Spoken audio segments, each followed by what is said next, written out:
No, I think because this is the main lift line. Yeah. What I was going to say is as we were walking up here, this is what we discovered what was the Windigo, this right here, Yes, because this is Murray's Run right here. right. Yeah.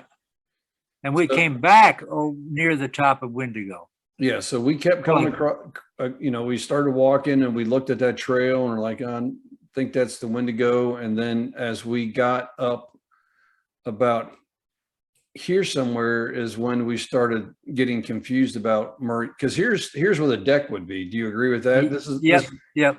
Okay. So the trail kind of came up here because one thing when I was reviewing the videos, we were kind of looking to the south. Well, we're pretty right in there is where the toboggan toe is. Yeah, exactly. Yeah. That's what I was trying to point out to you. So when we were up here looking around after the fact, I noticed these because you planted. Let me ask you this. So this is the top of the hill. Yeah. Way back in the day, did you leaving Murray's Run? You planted these. Well, the first trees planted. The main reason was to protect Murray's Run from the wind. Right. So on both sides of Murray's Run, we planted trees right away. And subsequent to that, we planted them in a whole bunch of other places. So would you agree that this is the top of Murray's Run right in here? Pretty much for sure. Yeah. Okay. Yeah, that's what I was thinking too. Because I think we were basically standing right down here somewhere. Yeah. When we were walking the trail. Yeah, and I was surprised to see the trees so far from the top of the hill, but they were the ones we planted as a windbreak. Right. You know, they ended, the row of trees ended where the toboggan toe lays. Yep. God rest its soul. Which brings up another question I was going to ask you. As far as the snowmaking. So I think I've heard you say two different things, and I just wanted to clarify. Do you remember when we right where the whatever you call it, the runner of the toboggan that we found? Yeah. Right. Do you remember there was that piling that looked like there was a telephone pole? Well, I guess there was a snowmaking line that went to that thing, which was very sensible because you really needed snow on that section of Murray's Run. That was the only place that was really a good ski. Yeah, because what I wanted to clarify with you is, I think I asked you before about snow guns that were mounted up on a pole or a tower. Yeah, no, that was done after my involvement in the snowmaking system. Okay, but I think what you and I were kind of coming to a conclusion since we saw that pole, and do you remember we saw the power, the power cable, that they probably had a snow gun on that. They probably had a pole mounted snow gun right there. They may have. I don't really know. Yeah, because I don't know why else you would have that reinforced pole right there with. Well, the pole would have held a snow gun. It didn't necessarily.